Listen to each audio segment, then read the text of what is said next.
A paz do Senhor para os irmãos. Meu nome é Márcio Gomes, servo do Deus Altíssimo. Eu gostaria de compartilhar uma porção da palavra do Senhor que fica no livro de Tiago, capítulo 5, versículo de número 13 ao 17. Diz assim: Está alguém entre vós sofrendo? Faça oração. Está alguém alegre? Cante louvores. Está alguém entre vós doente? Chame os presbíteros da igreja e esses façam oração sobre ele, ungindo-os com óleo, em nome do Senhor. E a oração da fé salvará o enfermo, e o Senhor o levantará. E se houver cometido pecado, ser-lhe-ão perdoados. Confessais, pois, os vossos pecados uns aos outros, e orai uns pelos outros, para serdes curados. Muitos pode, por sua eficácia, a súplica do justo. Elias era um homem semelhante a nós, sujeito aos mesmos sentimentos, e orou com constância para que não chovesse sobre a terra, e por 3 anos e 6 meses não choveu. Glorificado seja o nome do Senhor. A palavra de Deus, ela nos ensina, meus irmãos, que nós devemos orar uns pelos outros, que nos orientando a sempre estarmos nessa comunhão, debaixo dessa comunhão. Orar uns pelos outros é verdadeiramente, meus irmãos, abraçar, carregar, se for necessário, o outro, o irmão que estiver passando por alguma dificuldade ou estiver passando por alguma aflição. A Bíblia não dá autoridade unicamente aos presbíteros da igreja. Ele está falando aqui da liderança da igreja, né? Está alguém enfermo, é natural, né? A pessoa, quando é membro de uma igreja, faz parte de uma comunidade, sempre procurar a liderança diante de uma dificuldade. E essa liderança vai orar, Deus dá essa autoridade para essa liderança, mas Deus também, lá em Marcos capítulo 16, Ele dá também essa autoridade a todos nós, aqueles que creem. Marcos 16, 17 vai dizer, quem crer e for batizado será salvo, quem porém não crer está condenado. Esses sinais hão de acompanhar aqueles que creem, ou seja, todos nós.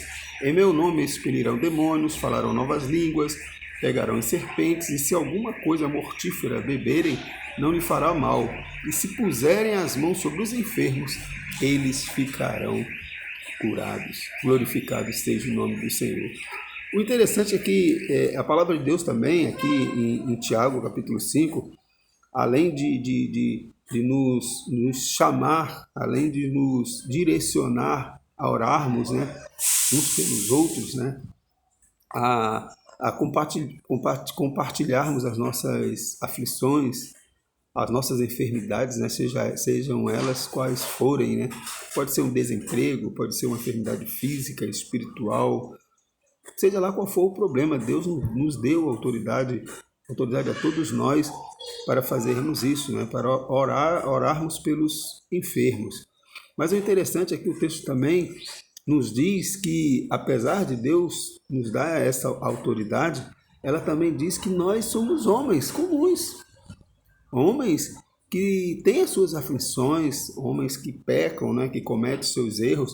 Aqui no versículo 17 do capítulo 5 de Tiago, ele vai dizer isso. Ele diz que Elias era um homem semelhante a nós, sujeito aos mesmos sentimentos. Elias, né, que é uma referência nas Escrituras de fé, do poder de Deus sendo manifestado através dele, um homem com as mesmas paixões, diz que orou, né, e parou de chover sobre a terra. Esse mesmo Elias orou e voltou a chover também na terra. Ou seja, o que nós aprendemos com isso? Muitas das vezes nós nos sentimos incapazes, indignos, às vezes, de orar por nossos irmãos, de orarmos uns pelos outros, né? Porque damos mais valor aos nossos pecados do que a autoridade propriamente dita que Deus tem nos dado para orar. A Bíblia diz que se nós confessarmos os nossos pecados, Ele é fiel e justo para nos perdoar e nos purificar de toda injustiça. Então, o que Deus espera, Deus não espera de nós a perfeição. Deus espera de nós um reconhecimento de que somos pecadores e que carecemos da sua graça e da sua misericórdia, para que o seu poder venha se manifestar através das nossas orações, em nome de Jesus, como é orientado. Orar sempre em nome de Jesus, porque é Jesus, é o nosso Senhor, é que dá a palavra final. Nós não decretamos nada, nós não obrigamos a Deus a fazer nada, nós apenas pedimos, né? A Bíblia também, a palavra aqui nos ensina que no muito pedirmos, a oração, né? É a oração do justo, né? Nós costumamos falar isso, né? E é verdade, a Bíblia ensina isso, é que a oração do justo, né? A oração dos irmãos, ela pode muito, ela tem os seus efeitos, né? Deus, ele nos orienta a orar, a buscar a Ele, a verbalizar as nossas necessidades. Muitas das vezes, muitos deixam de orar, deixam de buscar porque se sentem indignos de estar na presença do Senhor. Isso é um bom sinal, é sinal de que você é ovelha, de que você é temente a Deus. Mas não faça isso. Mesmo diante da sua insignificância diante de Deus, Ele é fiel, Ele é misericordioso para com as nossas vidas. Nós temos que obedecer a palavra de Deus, orarmos uns pelos outros e tendo convicção de que se nós pedirmos em nome de Jesus, Ele há de responder às nossas orações.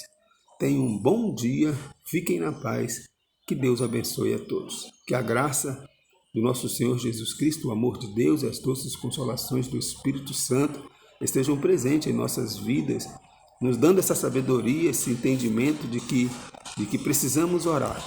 Independente das nossas falhas, das nossas dificuldades carnais, nós precisamos sempre orar e entregar tudo nas mãos do Senhor. Tenha um bom dia.